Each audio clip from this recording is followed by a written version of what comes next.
چلیں بسم اللہ الرحمن الرحیم الحمد للہ رب العالمین الصلاۃ والسلام علی سید المرسلین وعلی آلہ وصحبہ اجمعین اما بعد فاعوذ باللہ من الشیطان الرجیم بسم اللہ الرحمن الرحیم رب اشرح لی صدری ویسر لی امری واحلل عقدۃ من لسانی یفقہوا قولی ربنا زدنا علما اللہم فقہنا فی الدین۔ ہماری کتاب الجامع کے الحمدللہ سے 3 ابواب ہو گئے ہیں، اور چوتھا ابواب جو ہم نے شروع کیا ہوا ہے وہ ہے باب الترہیب من مساوی الاخلاق۔ اس کا کچھ حصہ پچھلے لیکچر میں گزر چکا ہے۔ آج کی جو حدیث ہے وہ یہ ہے شرک اصغر، یعنی جو چھوٹا شرک ہے وہ کیا چیز ہے۔ وعن محمود بن لبید رضی اللہ عنہ،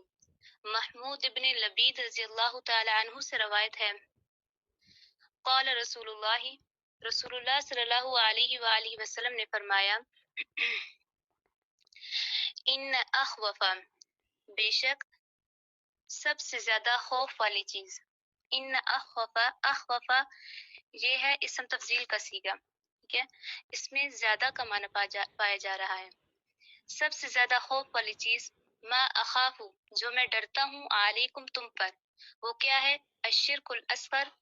وہ ہے شرک اصغر یعنی چھوٹا شرک۔ اور چھوٹا شرک کیا ہے، الریاء، ریاکاری یعنی دکھاوا، صحیح۔ قال رسول اللہ صلی اللہ علیہ وآلہ وسلم نے فرمایا، ان بے شک، اخوف سب سے زیادہ خوف والی چیز، ما اخاف جو میں ڈرتا ہوں، علیکم تم پر، وہ کیا ہے، الشرک الاصغر چھوٹا شرک۔ اور وہ چھوٹا شرک کیا ہے، الریاء یعنی ریاکاری یعنی دکھاوا۔ تو اس حدیث میں اللہ تعالیٰ نے کئی مقامات پر ریا کی مذمت بیان کی ہے، ریاکاری کی، یعنی ہم کوئی کام کریں تو وہ کسی کو دکھانے کی خاطر ہو، اللہ کی خاطر، اللہ کی رضا کے لیے وہ کام نہ کیا جائے، ٹھیک ہے۔ مقصد یہ ہو کہ میں یہ کام کروں تو لوگ مجھے دیکھیں اور لوگ جو ہے نا مجھے دنیا کے سامنے بڑا سمجھیں، ٹھیک ہے۔ تو وہ جو آدمی ہوتا ہے تو وہ صرف دنیا کی نگاہوں میں بڑا ہوتا ہے، لیکن اللہ کے ہاں اس کا کوئی مقام نہیں ہوتا، ٹھیک ہے، کیونکہ اس کا مقصد عمل کس کے لیے ہوتا ہے، لوگوں کی خاطر ہوتا ہے، اللہ کو خوش کرنے کے لیے، اللہ کی رضا کے لیے نہیں ہوتا۔ تو اسی طرح اللہ تعالیٰ نے قرآن مجید میں کئی مقامات پر کیا کیا ہے، ریا کی مذمت یعنی دکھاوے کی مذمت بیان فرمائی ہے۔ جس طرح منافقین کے بارے میں فرمایا، وَإِذَا قَامُوا إِلَى الصَّلَاةِ قَامُوا كُسَالَىٰ يُرَاءُونَ النَّاسَ وَلَا يَذْكُرُونَ اللَّهَ إِلَّا قَلِيلًا، ٹھیک ہے، یعنی وہ نماز قائم کرتے ہیں لیکن نماز کے لیے بھی کیا کرتے ہیں، سست ہوتے ہیں، اور لوگوں کو صرف دکھاوے کے لیے وہ کرتے ہیں، اور اللہ کا ذکر بھی کرتے ہیں تو بہت کم کرتے ہیں۔ اسی طرح ایک اور مقامات پر، فویل للمصلین الذین هم صلاتهم ساہون الذین هم یراؤون، ٹھیک ہے، وہ اپنے نمازوں میں کیا ہوتے ہیں، ساہون، غافل ہوتے ہیں، الذین هم یراؤون، اور وہ جو کام بھی کرتے ہیں وہ کس کے لیے کرتے ہیں، دکھاوے کے لیے کرتے ہیں۔ تو اس حدیث میں کیا ہے کہ دکھاوے کی بہت زیادہ ریاکاری کی بہت زیادہ مذمت کی گئی ہے، اور اس ریاکاری کو شرک اصغر کہا گیا ہے، ٹھیک ہے۔ تو اس وجہ سے ہمیں کیا کرنا چاہیے، لوگوں کے لیے کوئی عمل نہ کیا جائے، صرف خالص اللہ کی رضا کے لیے اگر کوئی عمل کرنا ہو تو صرف اس کے لیے کیا جائے۔ لیکن ہاں اگر کوئی آدمی کہتا ہے کہ میں جو نا سب کے سامنے یہ نماز پڑھتا ہوں یا یہ عمل کرتا ہوں یا صدقہ وغیرہ سب کے سامنے دیتا ہوں تاکہ لوگ مجھے دیکھ کے نیکی کی طرف آئیں، تو ٹھیک ہے، یہ ریاکاری بھی پھر نہیں آئے گا، پھر کیا ہوگا کہ یہ ریاکاری میں نہیں آئے گا، بلکہ اس سے اس دوسرے بندے کو کیا ملے گا، ثواب ملے گا، ٹھیک ہے۔ اگر وہ صرف اس خاطر کرتا ہے کہ ٹھیک ہے لوگ صرف اس خاطر آئیں، اللہ کی طرف آئیں، لوگ آ کے نماز ادا کریں، تو اس کے لیے یہ ٹھیک ہے، ٹھیک ہے، اس کے لیے کوئی حرج نہیں ہے، اور اس کا جو عمل ہوگا وہ اللہ کے ہاں بھی قبول ہوگا اور لوگوں کے ہاں بھی قبول ہوگا۔ اور اگر کوئی عمل جو ہے نا ہم لوگوں سے چھپا کر کریں، ٹھیک ہے، تو یہ زیادہ بہتر ہے۔ لیکن اگر ہماری نیت یہ ہو کہ ٹھیک ہے میں اس کے سامنے یہ عمل کر رہا ہوں، یہ نماز پڑھ رہا ہوں یا یہ صدقہ وغیرہ دے رہا ہوں، تو صرف اس وجہ سے کہ یہ مجھے دیکھے گا تو یہ بھی کل آ کے نماز ادا کرے گا، یا یہ بھی کل آ کے صدقہ دے گا، تو پھر کوئی حرج نہیں ہے، پھر جائز ہے، ٹھیک ہے۔ یا اگر کوئی آدمی جو ہے نا وہ خالص اللہ کے لیے کوئی عمل کرتا ہے، لیکن کسی بزرگ کو یا کسی مثلا استاد وغیرہ کو بتا دیتا ہے یا کسی نیک آدمی کو بتاتا ہے، لیکن وہ صرف اس لیے بتاتا ہے کہ وہ خوش ہوں اور اللہ تعالیٰ سے دعا کریں اس کے لیے، ٹھیک ہے؟ تو جب وہ خوش ہوں گے تو پھر اللہ تعالیٰ بھی خوش ہوگا۔ تو اس وجہ سے ہمیں چاہیے کہ ہم جو ہے نا وہ اپنا جو عمل ہو اس کو لوگوں کے لیے نہ کریں، لیکن جب بھی ہم عمل کریں، نماز ادا کریں یا کچھ بھی کریں، تو وہ صرف ہمارا کیا ہو، مقصد اللہ کی رضا ہو، یعنی اس میں ریاکاری وغیرہ نہ ہو۔ اگلی حدیث منافق کی علامات۔ وعن ابی ہریرہ رضی اللہ تعالی عنہ سے روایت ہے، قال فرماتے ہیں، قال رسول اللہ صلی اللہ علیہ وآلہ وسلم نے فرمایا، آیت المنافقی، منافق کی نشانیاں، نشانیاں، منافق کی سلاسن تین ہیں، منافق کی نشانیاں تین ہیں۔ اذا حدث کذب، جب بات کرے تو جھوٹ کہے، اذا حدث یعنی جب بات کرے، کذب تو کیا کرے، جھوٹ کہے، وَإِذَا وَعَدَ اور جب وعدہ کرے، أَخْلَفَ تو کیا کرے، وعدہ خلافی کرے، وَإِذَا اؤْتُمِنَ خَانَ اور جب اس کو امانت دی جائے، خانہ تو اس میں کیا کرے، خیانت کرے۔ پھر سنیں، آیت المنافقی سلاسن، منافق کی تین نشانیاں ہیں، اذا حدث کذب جب بات کرے تو جھوٹ بولے، وَإِذَا وَعَدَ أَخْلَفَ جب وعدہ کرے تو کیا کرے، وعدہ خلافی کرے، وَإِذَا اؤْتُمِنَ خَانَ اور جب اس کے پاس کوئی امانت رکھوائی جائے تو اس میں کیا کرے، خیانت کرے۔ یہ منافق کی تین نشانیاں ہیں، اور بعض نے منافق کی چار نشانیاں بتائی ہیں، یعنی چوتھی یہاں پر یہ آئے گی کہ جب جھگڑا کرے تو بد زبانی کرے آگے سے، ٹھیک ہے، ایک اس میں بعض میں ہے، بعض میں نہیں ہے۔ اچھا، نفاق کا اصل کیا ہے کہ منافق جو ہوتا ہے وہ کفر کو چھپاتا ہے اور مومن اور ایمان کو ظاہر کرتا ہے، ٹھیک ہے۔ منافق کیا ہوتا ہے، وہ کفر کو چھپاتا ہے اور ایمان کو ظاہر کرتا ہے، دل میں کفر کے باوجود ایمان کا دعویٰ کرتا ہے، یعنی اس کے اندر تو منافقت ہے، لیکن باہر سے وہ کیا کہتا ہے، وہ کہتا ہے کہ میں تو ایمان والا ہوں، مومن ہوں، تو یہ منافق ہے۔ اسی طرح بعض نے منافق کی 5 علامتیں بتائی ہیں۔ پہلے کیا کرے، وعدہ کرے تو جھوٹ بولے، پھر بات کرے تو جھوٹ بولے، پھر دوسری کیا ہے، وعدہ کرے تو وعدہ خلافی کرے، تیسری کیا ہے، عہد کرے تو توڑ ڈالے، امانت دار اس کو سمجھا جائے لیکن پھر بھی وہ اس میں کیا کرے، خیانت کرے، یعنی اس کے پاس امانت رکھوائی جائے تو وہ اس میں خیانت کرے۔ جو پانچویں کیا ہے، جھگڑا کرے تو آگے سے کیا کرے، بد زبانی کرے۔ صحیح، اس میں بہت زیادہ ڈیٹیل ہے تو ہم زیادہ ڈیٹیل میں نہیں جائیں گے، بس یہ اتنی سی بات۔ لیکن کچھ علماء جو ہے نا وہ کچھ لوگوں کا جو ہے نا کہتے ہیں کہ کیا یہ جو مومن ہوتا ہے تو کیا یہ بھی منافق ہو جاتا ہے اگر وہ ان میں سے کرے، تو اس حدیث کا یہ مطلب نہیں ہے، بلکہ اگر کوئی ایک دفعہ کر لیتا ہے، کوئی اگر ایک دفعہ وہ کر لے، مطلب جھوٹ بول لے یا امانت میں خیانت کر دے یا کچھ بھی اگر کر دے، اگر ایک دو دفعہ کر دیتا ہے تو اس سے کوئی مسئلہ نہیں ہے، کیونکہ مومن بھی تو انسان ہے نا، اس سے بھی تو گناہ ہو سکتے ہیں نا۔ تو اس حدیث کا مقصد یہ ہے کہ یہ گناہ اس کی عادت نہ بن جائے، ٹھیک ہے۔ جب اگر وہ پوری زندگی میں یا صبح شام صرف وہ یہی کام کرے گا تو پھر تو اس کے اندر منافقت پائی جائے گی نا، پھر تو وہ منافق والی ہی سارے کچھ ہوگا۔ لیکن اب اگر کبھی کبھار مومن سے بھی یہ سارا کچھ ہو جاتا ہے، مطلب کبھی وہ جھوٹ بول دیتا ہے یا کبھی کبھار ایسا ہو جاتا ہے وعدہ خلافی کر دیتا ہے یا کبھی کبھار ایسا ہوتا ہے خیانت کرنے والا ہوتا ہے، لیکن تو اس کو یہ نہیں سمجھنا چاہیے کہ یہ بھی اب منافق ہو گیا ہے۔ لیکن جب یہ علامتیں پوری پائی جائیں گی اور وہ اس کی عادت بن جائے گی تو پھر ممکن ہے کہ وہ پھر ممکن ہی نہیں کہ اس کے اندر مطلب ایمان ہو، ٹھیک ہے، پھر اس کے اندر منافقت ہی پائی جائے گی۔ اس سے ہمیں کیا کرنا چاہیے، وعدہ جھوٹ سے بچنا چاہیے، یعنی جب بھی ہم بات کریں تو کیا کریں، سچی کریں۔ اسی طرح جب ہم کسی سے وعدہ کریں تو وعدہ خلافی نہ کریں، اور جب ہمارے پاس امانت رکھوائی جائے تو اس میں ہم کیا کریں، خیانت نہ کریں۔ اسی میں اگلی حدیث ہے، ولما من حدیث عبداللہ ابن عمر، عبداللہ ابن عمر سے روایت ہے، یہ اسی حدیث کا ٹکڑا ہے، اچھا چھوٹا سا۔ وَإِذَا حَاسَمَ فَجَرَ جب جھگڑے تو بد زبانی کرے، یہ اگلی حدیث مطلب اوپر جو میں نے 3 بتائی نشانیاں، اسی طرح بعض احادیث میں عبداللہ بن عمر کی حدیث ہے، وہ کہتے ہیں کہ اس میں ایک اور بھی آتی ہے، وَإِذَا حَاسَمَ فَجَرَ جب جھگڑے تو بد زبانی کرے۔ ٹھیک ہے، بعض میں 3 ہے، بعض میں 4 ہے، بعض میں 5 بھی ہیں۔ اگلی حدیث ہے مسلمان کو گالی دینے اور اسے لڑنے پر وعید۔ وعن ابن مسعود رضی اللہ تعالی عنہ سے روایت ہے، قال فرماتے ہیں، قال رسول اللہ صلی اللہ علیہ وآلہ وسلم نے فرمایا، سباب المسلمی مسلمان کو گالی دینا فسوق ہے یعنی نافرمانی ہے، وقتالہ کفر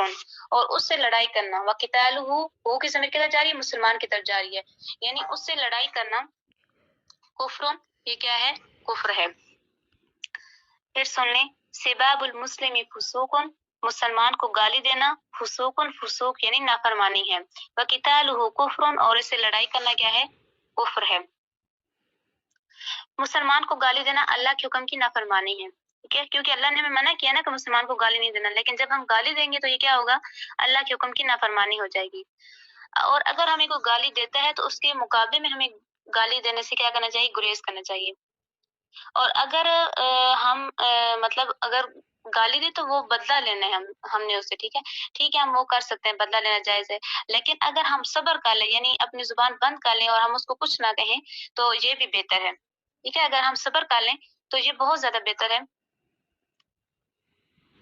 اور بدلہ اگر ہم نے لینا بھی ہے تو اس کے لیے صرف اتنی شرط ہے کہ جتنی گالی دی گئی ہے، جتنی اس نے دی ہے اتنی ہی دے، زیادتی نہ کرے،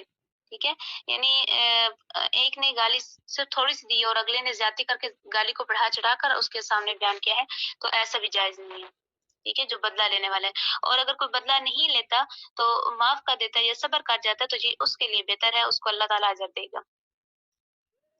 اور اس سے لڑائی کرنا کفر ہے، یہ جو حدیث کا اگلا ٹکڑا ہے نا وقتالہ کفر، یعنی اس سے لڑائی کرنا کیا ہے؟ کفر ہے۔ لڑائی کرنا کیا ہے؟ گالی دینے سے بھی زیادہ سخت ہے، کیونکہ گالی کا کیا تھا؟ اللہ کی نافرمانی صرف تھی اگر گالی دے گا، لیکن اگر وہ کفر کرے گا تو پھر کیا ہوگا؟ اس کا حکم اور زیادہ سخت ہو جائے گا۔ اور بعض لوگ کہتے ہیں کہ کبیرہ گناہ کے ارتکاب سے انسان مومن نہیں رہتا، بلکہ وہ ملت اسلام سے خارج ہوتا ہے، جو کبیرہ گناہ ہوتے ہیں، ٹھیک ہے، لیکن اگر کوئی صغیرہ گناہ کرتا ہے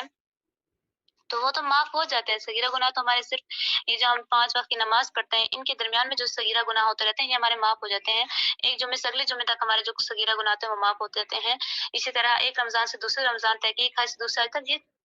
درمیان میں جو ہوتا ہے یہ ہمارے معاف ہوتے رہتے ہیں، لیکن جو کبیرہ گناہ ہے نا وہ یاد رکھیں صرف توبہ سے معاف ہوتا ہے، ٹھیک ہے، جب ہم سچی توبہ کر لیں گے کہ اے اللہ ہم آئندہ یہ گناہ کبھی نہیں کریں گے تو وہ پھر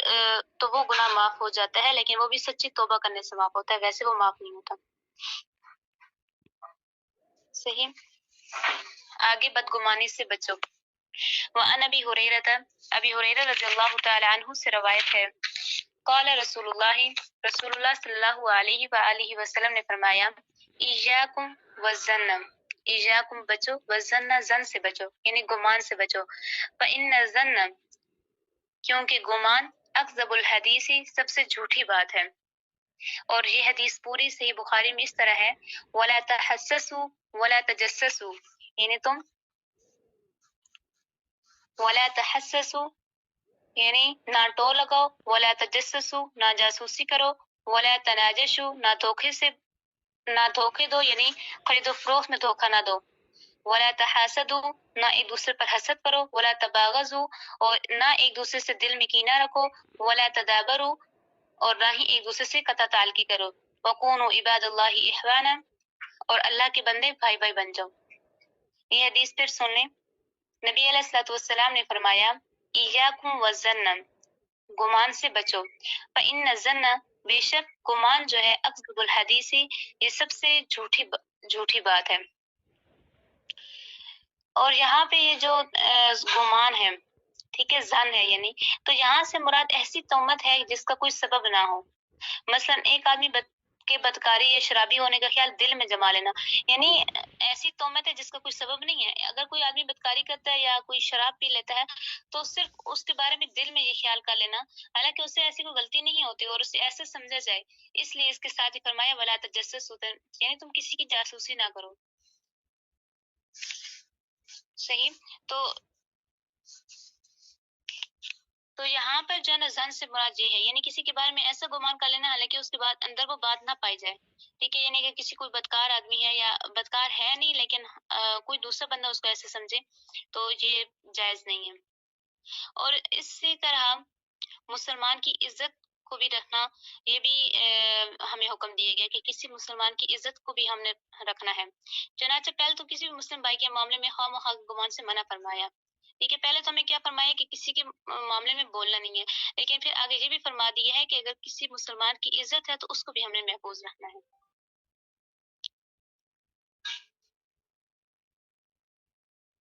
اور آگے یہ جو ہے نا بدگمانی سب سے زیادہ جھوٹی بات ہے۔ تو جب کوئی شخص کسی کے متعلق بدگمانی کرتا ہے تو وہ فیصلہ کرتا ہے کہ وہ شخص ایسا ایسا ہے، ٹھیک ہے، جب ہم کسی کے بارے میں برا گمان کریں گے تو ہمارے دل میں یہ آئے گا کہ شاید وہ ایسا ایسا ہے، لیکن جب حقیقت میں حالانکہ اس کے اندر یہ سارا کچھ نہیں پایا جاتا، ٹھیک ہے، حقیقت میں اس کے اندر یہ نہیں پایا جاتا، اور جب ہم اپنے اندر جس بات پا لیں گے تو پھر یہ کیا ہو جائے گی، جھوٹی بات ہو جائے گی نا، یعنی اس کے اندر ہے نہیں اور ہم ایسا کہہ رہے ہیں تو یہ پھر جھوٹی بات ہو جائے گی۔ اس وجہ سے نبی علیہ الصلوۃ والسلام نے فرمایا کہ تم زن سے بچو، کیونکہ زن کیا ہے، سب سے جھوٹی بات ہے۔ اگلی حدیث ارائیت کو دھوکہ دینے کے بارے میں۔ وعن ماکل ابن یسار رضی اللہ عنہ، ماکل ابن یسار رضی اللہ تعالی عنہ سے روایت ہے، قال وہ فرماتے ہیں، سمعت رسول اللہ، میں نے رسول اللہ صلی اللہ علیہ وآلہ وسلم سے سنا، یقول وہ فرما رہے تھے، ما من عبد، کوئی بھی بندہ، یسترعیہ اللہ، جب اللہ تعالیٰ اس کو حاکم بنائے، رعیتاً، کسی رعیت کا، کہ جب اللہ تعالیٰ اس کو حاکم بنائے کسی رعیت کا، یموت، اور اگر وہ فوت ہو جائے، یوم یموت، اور اس حال میں وہ فوت ہو، وہ ہوا غاش لرعیتہ، وہ اپنی رعیت کو دھوکہ دینے والا ہو، الا حرم اللہ علیہ الجنہ، تو اس پر اللہ تعالیٰ کیا کر دیتے ہیں، جنت کو حرام کر دیتے ہیں۔ یہ حدیث پھر سن لیں، ما من عبد، کوئی بھی بندہ جس سے اللہ تعالیٰ، ما من عبد، کوئی بھی بندہ، یسترعی اللہ، جس سے اللہ تعالیٰ حاکم بنائے، رعیتاً، کسی رعیت کا، یموت، اور وہ فوت ہو، یوم یموت، اور جس دن وہ فوت ہو، وہ ہوا، وہ اس حال میں فوت ہوا ہو، غاشن، کے وہ دھوکہ دینے والا ہو رہے، لرعیتہ، رعیت کو، یعنی اپنے رعیت کو دھوکہ دینے والا ہو، الا حرم اللہ علیہ الجنہ، تو بے شک اللہ تعالیٰ نے اس پر کیا کر دیا، جنت کو حرام کر دیا ہے۔ اس حدیث میں ان حکمرانوں کے لیے سخت وعید ہے جو اپنے رعیہ کے لیے بہتری کے لیے پورے کوشش نہیں کرتے، ٹھیک ہے، نہ ان کی خیر خواہی کرتے ہیں بلکہ صرف انہیں دھوکہ وغیرہ دیتے رہتے ہیں، اور اگر وہ دھوکہ دیتے دیتے اس دنیا سے چلے جائیں، یعنی بغیر توبہ کیے، تو وہ کیا ہو جاتا ہے، اس پر اللہ کی جو جنت ہوتی ہے نا، وہ اس بندے پر حرام ہو جاتی ہے، کیونکہ یہاں پہ اس کو لوگوں کے اوپر امیر بنایا جاتا ہے، یعنی جہاں پہ اس کا یہ حق ہوتا ہے کہ وہ لوگوں کے تمام حقوق ادا کریں، لیکن جب وہ یہ سارا کچھ یعنی ان کے حقوق ادا نہیں کرتا، ان کا خیال نہیں رکھتا، تو پھر اس کے لیے کیا ہو جاتی ہے، جنت حرام ہو جاتی ہے۔ اور جنت حرام ہونے کا مطلب اس حدیث میں یہ نہیں ہے کہ بالکل وہ جنت میں جا نہیں سکتا،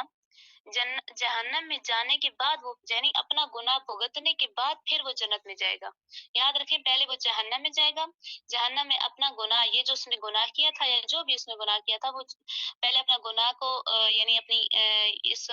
سزا کو پورا اللہ سے کروائے گا، اور اس کے بعد پھر اس کو جنت میں جانے دے گا۔ اور جس آدمی نے شرک کیا ہو،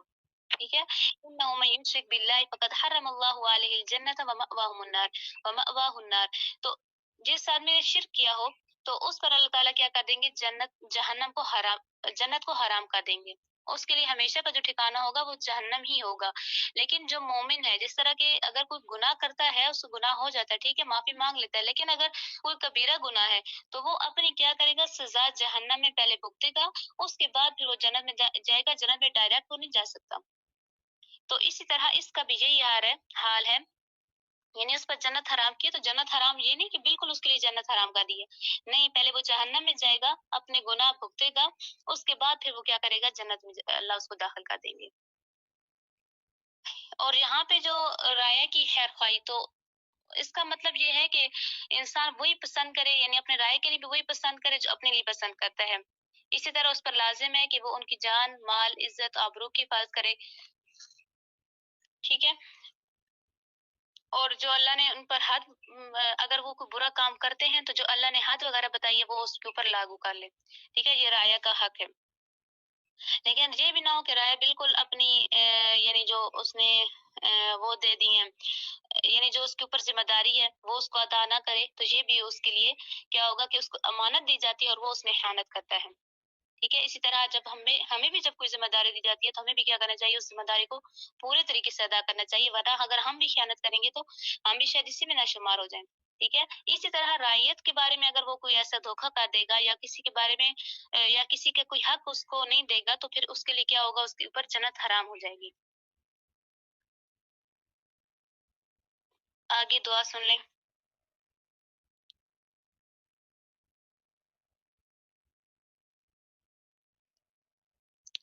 اگلی جو ہماری دعا ہے وہ ہے دین اور دنیا کی اصلاح کے لیے دعا. یہ صرف آدھی پڑھیں گے کیونکہ زیادہ مشکل ہو جائے گی آپ لوگوں کے لیے. اللہم اصلح لی دینی،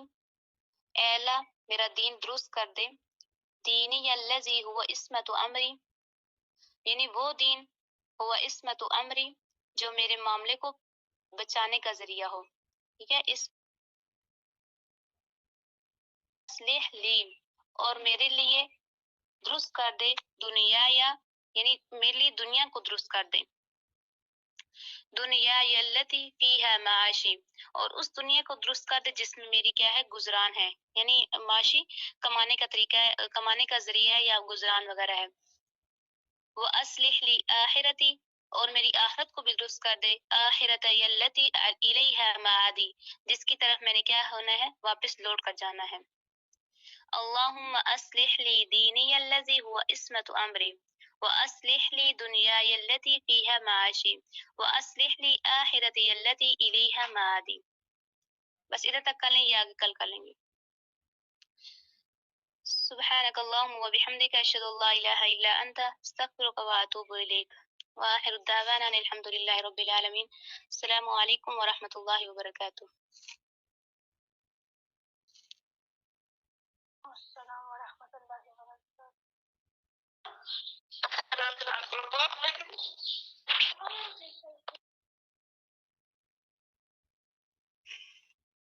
آنسر ریکارڈنگ بند کر دی.